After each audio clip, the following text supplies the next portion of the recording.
ৰুদ্ৰসাগৰৰ বনগাঁও বৰ বিপদসংকুল আৰু ঘৰৰ ভিতৰত এতিয়াও পানী আৰু সমস্যাটো হৈছে পানীটো ওলাই যোৱা নাই যেতিয়াই বৰষুণ দিয়ে পানী বৃদ্ধি হয় চাওক এইদৰে আমি নাওৰে ঘৰটোত প্ৰৱেশ কৰি ঘৰৰ ভিতৰৰ আচবাববোৰ চাবলৈ চেষ্টা কৰিম দুই ধৰণৰ নাজিৰাত বোকা বোকাই ঘৰ পুত খুৱাইছে আৰু ইয়াত হৈছে পানী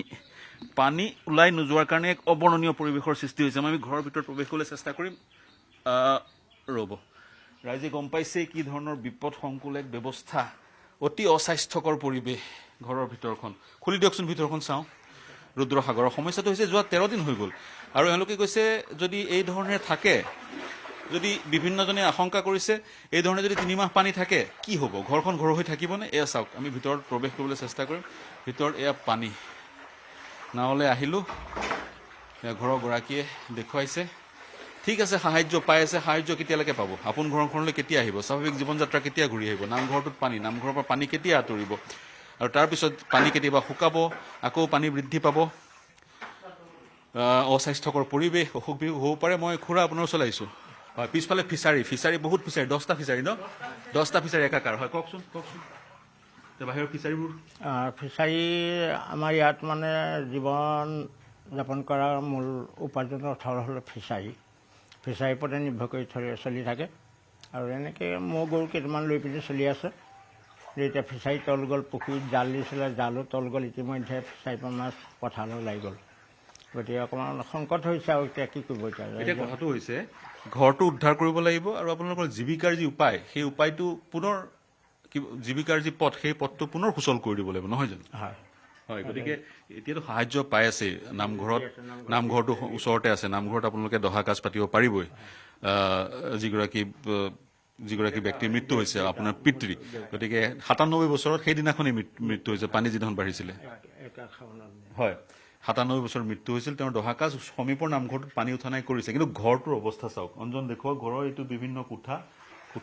আৰু পানীটো ওলাই নোযোৱাটোৱে ডাঙৰ এটা কওকচোন আপুনি দীৰ্ঘদিন এই জেগাত আছে স্থানীয় ব্যক্তি পানীটো কিয় ওলাই যোৱা নাই কওকচোন আপুনি কিয় ওলাই যোৱা নাই এইটো আপোনাৰ আমাৰ যেনে নাজিৰা ফালে কিছুমান যেনে দিশৰ মথাউৰি ভাঙিলে সেই দিশৰ মথাউৰিবিলাকৰ পানীটো আহি পিনি আপোনাৰ এই আমাৰ জেৰেঙাত ষ্টকৰ জেৰেঙাৰ পৰা আপোনাৰ আমাৰ ৰূপহী পথাৰলৈ সোমাই পিনি আপোনাৰ ইয়াত পানীটো আপোনাৰ বেছি হৈ যায় এই পানীটো আপোনাৰ মিটঙেদি ওলাই যায়গৈ মিটং নৈখন যেতিয়া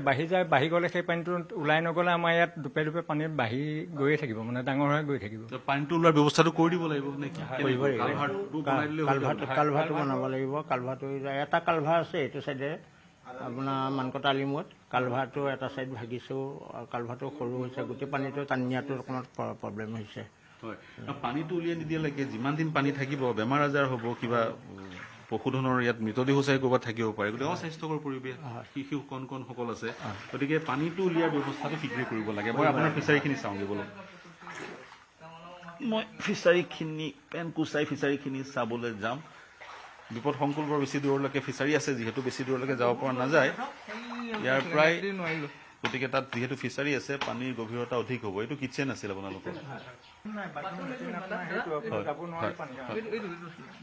এইটো বাথৰুমেও পানীত ডুব গৈছে গতিকে আপুনি উপলব্ধি কৰক ফিচাৰীৰ অৱস্থা ফিচাৰী একমাত্ৰ জীৱিকা আছিল এইসকল লোকৰ ৰুদ্ৰসাগৰৰ শিৱসাগৰৰ সমীপৰ গতিকে ইয়াৰ বানটো মই পুনৰ কৈছোঁ ইয়াৰ বানটো পৃথক নাজিৰাত বোকা আৰু ইয়াত পানী ওলাই যোৱাৰ ৰাস্তা নাই যাৰ পৰিপ্ৰেক্ষিতত পানীখিনি ষ্টেগনেণ্ট হৈ আছে ৰখি আছে পানীখিনি যাৰ কাৰণে এক অবৰ্ণনীয় পৰিস্থিতি পানী আঁতৰাব লাগিব ঘৰ উদ্ধাৰ কৰিব লাগিব তৃতীয়তে যি জীৱিকা নষ্ট হৈ গৈছে কোনোবাই দিন হাজিৰা কৰে দৈনিক উপাৰ্জন কৰে তেওঁৰ উপাৰ্জনৰ পথ বন্ধ হৈ আছে আবদ্ধ হৈ আছে আশ্ৰয় শিবিৰত ইয়াৰ ফিচাৰী শেষ হৈ গ'ল গৰু ম'হ মৰিছে গাহৰি পালকসকলৰ গাহৰি নাই গতিকে তেওঁলোকক পুনৰ জীৱিকাৰ পথটো দিব লাগিব গতিকে লেয়াৰ্ড পদ্ধতিগতভাৱে প্ৰথমতে এটা পদক্ষেপ তাৰপিছত দুটা পদক্ষেপ ৰেস্কিউ হ'ল আশ্ৰয় দিয়া হ'ল ৰিহেবিলিটেশ্যন প্ৰথম ঘৰখনৰ পৰাই আৰু শিৱসাগৰৰ ৰুদ্ৰসাগৰ বা শিৱসাগৰৰ বিভিন্ন স্থানত শিৱসাগৰ চহৰত যিখন আহোমৰ একে সময়ত ৰাজধানী আছিল তাতো এই যদি ঘৰটো উদ্ধাৰ কৰিবলগীয়া হয় পানীখিনি উদ্ধাৰ কৰিব লাগিব নহয় নে কি কয় হয় আৰু পানীখিনি ওলাই গ'লে মানে ইয়াত প্ৰৱেশ কৰিব পাৰিব গৃহত এইফালে কোনোবা ফালে নলা খান্দি পানী উলিওৱাৰ কোনো ব্যৱস্থা নাই ইয়াত নলা খান্দি পানী উলিয়াব পৰা ব্যৱস্থা নাই কোনো ব্যৱস্থা নাই কোনো লক্ষণ নাই কোনোবা দিনা যদি ৰ'দৰ প্ৰকোপত পানী শুকায় সন্ধিয়া বৰষুণ আজিও চাগৈ 85% শিৱসাগৰ জিলাত বৰষুণ আছিলে কালি আপুনি নিউজ পাইছে দিখৌৰ জলস্তৰ বৃদ্ধি পাইছে 40 চেণ্টিমিটাৰ জলস্তৰ বৃদ্ধি পাইছিলে গতিকে বৰষুণ দিয়ে নগাপাহাৰত বৰষুণ দিয়ে শিৱসাগৰত বৰষুণ দিয়ে চৰাইদেউত বৰষুণ দিলে পানীৰ মাত্ৰা বাঢ়ি যায় ৰ'দ দিলে অকণ কমে ৰ'দলৈ অপেক্ষা কৰি যদি পানী শুকুৱালে অপেক্ষা কৰোঁ তেতিয়া কিন্তু কদৰ্যময় পৰিৱেশ আন এক প্ৰত্যাহ্বানৰ সৃষ্টি হ'ব গতিকে পাম্প আউট কৰা বা কিবা কৰা বা যি কালভাৰ্ট নিৰ্মাণৰ কথা কৈছে আৰ্মি নিয়োজিত কৰি তাৎক্ষণিকভাৱে যদি সেই ধৰণৰ পানী যোৱা নেচাৰেল পাথৱেটো আমি খুলি দিয়াৰ ব্যৱস্থা কৰোঁ আৰ্মিক নমাই বা আন প্ৰতিষ্ঠানসমূহক নমাই তেতিয়া তেওঁলোকে সকাহ পাব কেনেকৈ থাকিব 13 দিন থাকিলে চাওকচোন এনেকৈ মানুহ থাকিব পাৰে নেকি নাৱৰে তেওঁলোকে এতিয়া ৰাস্তালৈ যাবলগীয়া হয়